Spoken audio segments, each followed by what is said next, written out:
Resuming debate, the Honourable Member for Banff Airdrie, who has 20 minutes. Speaker, I rise today on this debate. There's a lot of things that I think I could say, certainly, but what I'd like to focus on, at least in the initial part of my remarks today, will be on what's actually at heart here.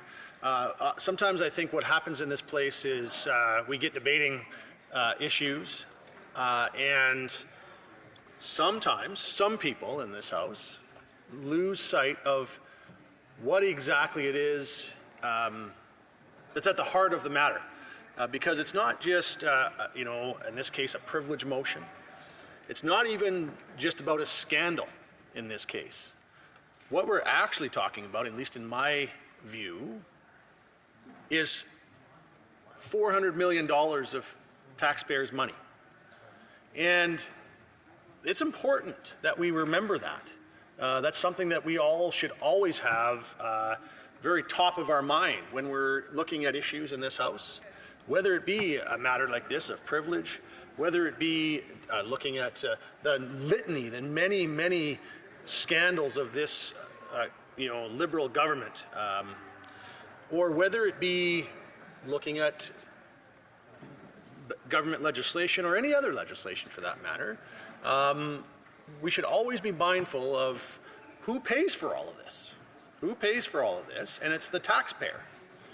And in this case, what we're talking about at the heart of this matter is $400 million of taxpayers' money that has been removed forcibly from their wallets, and that's the reality of the situation. Anytime a taxpayer sends their hard-earned money to Ottawa, to what's known as CRA, but what I refer to as the place where people's tax dollars go to die, that's every time that happens, it's being forcibly removed from their wallets. They don't have a choice in the matter. They have to pay those tax dollars, whether they like it or not, whether they think that it's being used wisely or not. And I can tell you that I hear from a lot of constituents and a lot of people all across this country when I'm out in different parts of the country about how they feel their money is not being used even remotely close to wisely by this current government. And so there's a lot of frustration in this country about the fact that they see their money being treated like it's some kind of a personal slush fund for the Prime Minister and his friends, for Liberal members of Parliament and their friends. And I can understand why people would be frustrated about that. They work hard for this money. They work incredibly hard for this money. You know, people, there's many people across this country that, strap on their work boots, throw on a hard helmet, and get their hands dirty, and they do it for long hours, and it's backbreaking in some cases, and then they watch their money forcibly removed from their wallet, sent to Ottawa, and then they watch it be used as some kind of a private, personal slush fund for Liberals, and it's got to be something that. It's got to be tough some days when that alarm clock goes off at 5:30 in the morning, and maybe you were out with your buddies a little late the night before, maybe you had a beer league hockey game or something, and you only got a few hours of sleep, and you got to get out of bed, and then you realize that you're going to work till probably 2 o'clock in the afternoon for the government to take all of that. And then the part that's maybe after about 2 o'clock in the afternoon, you work till 6 o'clock, 7 o'clock, working hard on a construction crew or something. And that's the part you get to take home to your family, because all of that other stuff that you got out of bed at 5:30 in the morning for until sometime early in the afternoon, you're sending that to Ottawa so that these guys over there, these Liberals, can give it out to their friends. And that is exactly what we're talking about when we talk about this green slush fund. $400 million in that money that those people have gone out and worked hard, backbreaking work to try and provide for their families, and instead it's gone to Liberal insiders. And so you know, I think it's important to kind of have that in mind, and I think it's important to have some context around that. And I would like to get to that, but I actually first, you know, I do want to, because I mentioned the people out there who are paying these taxes, who are having to send these dollars against their will to a government that wastes them. And some of those people, and we, you know, we've just, not that long ago, 10 days ago, in fact, we all, in this country, every single Canadian, I hope, spent some time remembering. Spend some time commemorating sacrifice, service, remembering those who, when we talk about, you know, having to do hard work, there's no one in this country who not only works harder, but makes more sacrifice and puts more on the line than those men and women who serve this country in our Canadian Armed Forces. And on November 11th, of course, 10 days ago, we all, I hope, paused in remembrance. And I love that we do that. I love that as a country we spend some time on November 11th and we do that.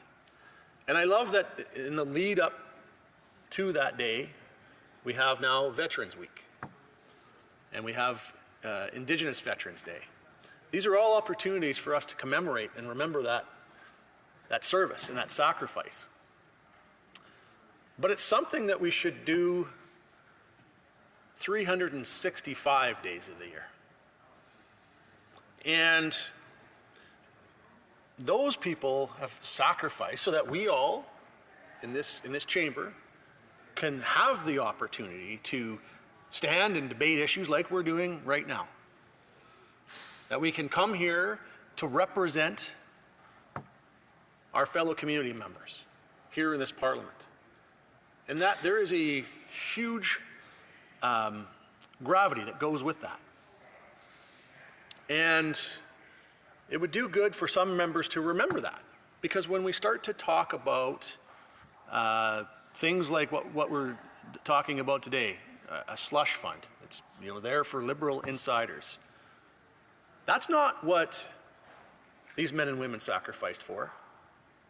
They sacrificed so that we could all come here and try our best to better our community, to better our province, to better our country, to do things that we believe are in the best interests of Canadians, to try to make their lives a little better, a little easier, provide hope, give opportunity. That's the kind of thing that we should be debating.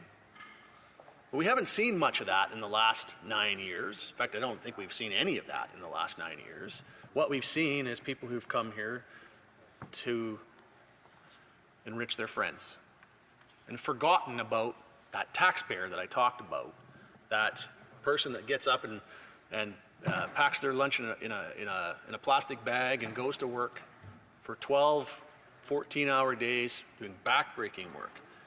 And the very epitome of that, of course, is the men and women who serve in our Canadian forces. They're asked to go to places in the world that they may, in some cases, have never even heard of before. And to defend the freedoms, of people they don't know. And when they do that, all they ask in return is that we do our best to ensure those freedoms are protected and to ensure that we use our democracy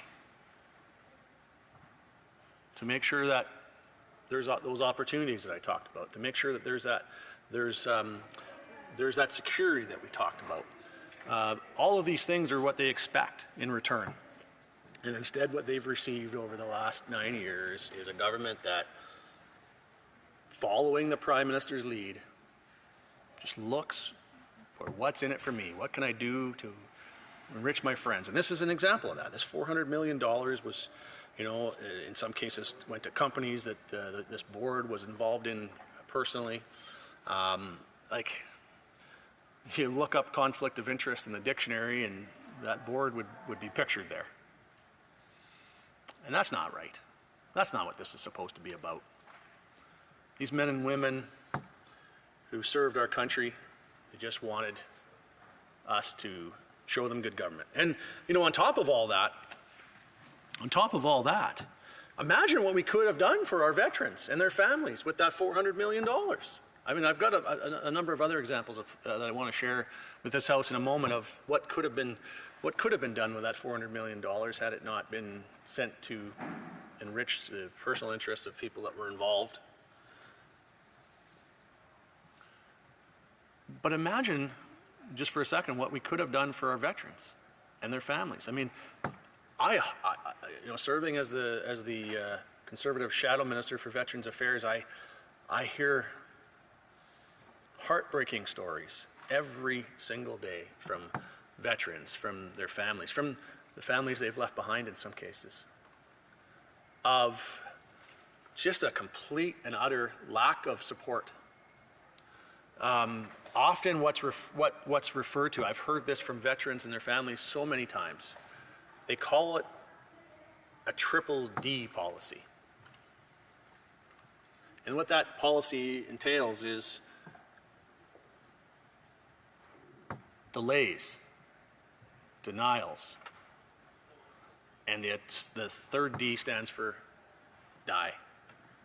Because what happens is there's so long that it is in delays in trying to get benefits or services that veterans and their families are entitled to. By virtue of the service they gave this country, they're entitled to that. They deserve that. It's the least we can do. But they face not weeks of delays, not months of delays, but we're literally talking years of delays. I hear it every single day from veterans who have waited years. Like, I'd like everyone to stop and let that sink in. They served this country, and then they come back home and they want to be able to get on with their lives when they've done a transition out of the Canadian Armed Forces, and they're looking to move on with their life, and there's things that they need to be able to do that. There's benefits and entitlements that they're entitled to, that they've earned, some cases with their blood, and they wait years and can't get those benefits. Years. How ridiculous is that when you think about that? That is just absolutely ridiculous. And then in some cases, they're denied over and over and over again. And they have to fight. They have to fight tooth and nail. Like, they fought for this country. They shouldn't have to come back and fight with their government when they get back to get what they deserve. But that's what they have to do. And it becomes so difficult. This is where the third D comes in some cases, and this is what many veterans tell me they believe is actually intentionally, there's an effort to try to delay and deny for so long that a veteran will give up. They'll give up, they'll lose all hope. Now, whether that's actually what happens or not, if it's the perception that a veteran has, and many of them do, then it's the reality. And it's not right. And it has to be fixed. It absolutely must be fixed. Because we have lost far too many veterans. We have seen far too many veterans end up homeless in this country.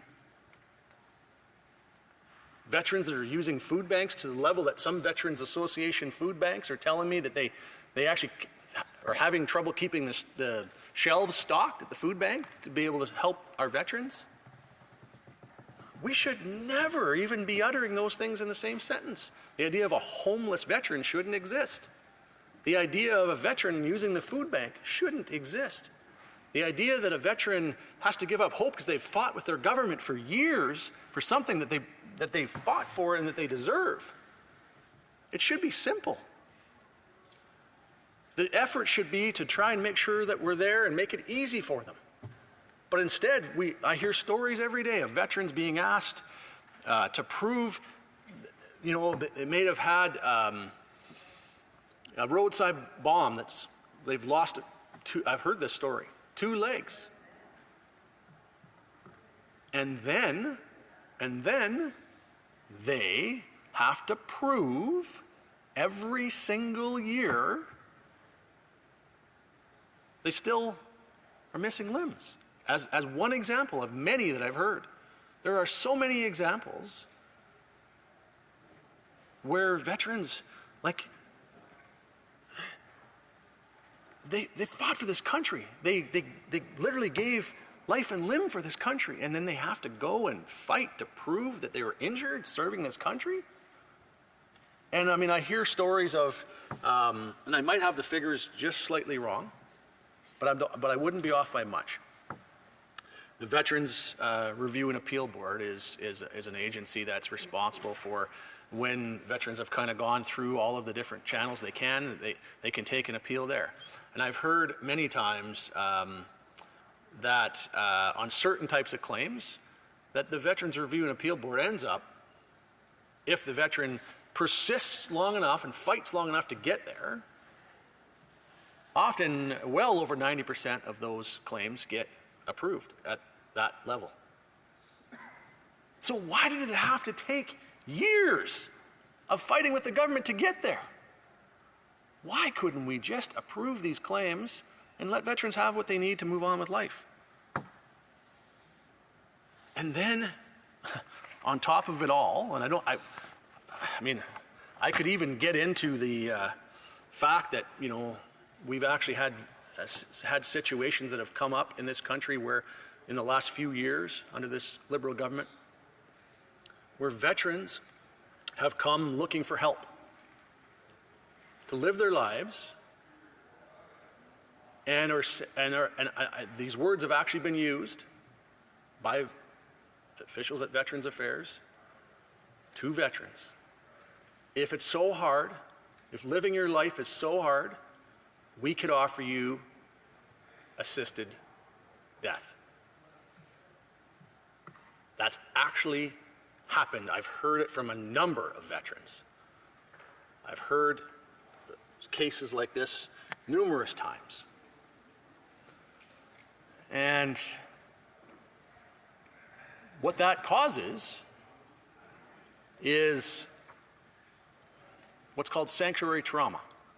It's where the person that's supposed to help you causes more trauma. I was talking to a veteran not that long ago, last week in fact, who told me that his wife knows, before he even tells her, when he has been on the phone with Veterans Affairs, because he is agitated.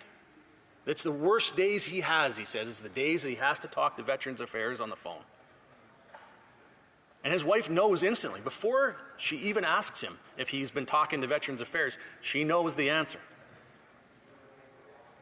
Because it affects him that badly. So I can only imagine what a veteran like that, after all of that, what a veteran like that must think when they hear about stuff like this on top of it. There's literally a government that's fighting tooth and nail to ensure that they don't pay out benefits to a veteran who's earned them. And then $400 million is given to their friends through a green slush fund. Can you imagine what that must feel like to a veteran who has fought for years, in some cases had to take the government to court, to get what they're entitled to? So I think it's important that we remember, when we talk about I've heard Liberal members get up and talk about, the fact that they feel like this debate's a big waste of time and we should be doing all these other things here and all that. And I don't disagree. It'd be nice to be doing those things. But at the end of the day, the heart of this matter is about the $400 million that was forcibly removed from the pockets of taxpayers, given out to their friends, the Liberal insiders, and veterans watch that, who have had to scratch and claw to try to get what they have coming to them, what they deserve and what they're owed by the virtue of the service that they gave to this country, and then they watch these guys steal it for their friends. I can only imagine how horrible that must make a veteran feel, and it is disgraceful and it is shameful. The Honourable Member for Beauport-Limoilou. Thank you, Madam Speaker.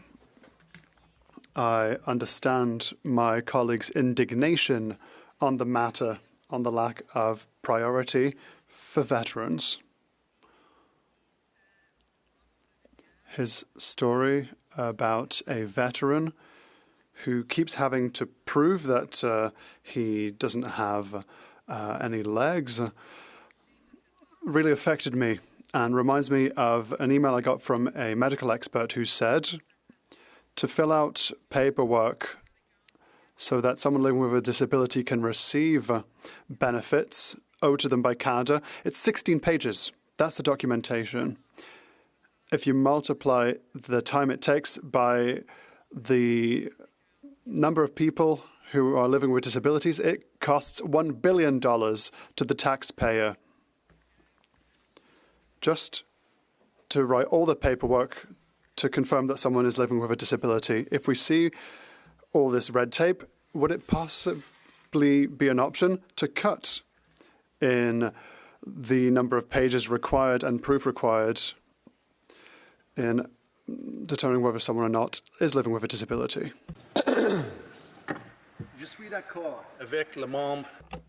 I agree with the Honourable Member that there is a significant problem in this country. I don't know if the right term in French is the same as in English, red tape. I'm not quite sure how to say red tape in French. There's a lot of bureaucracy in any case. It is absolutely necessary to find solutions to resolve this kind of situation.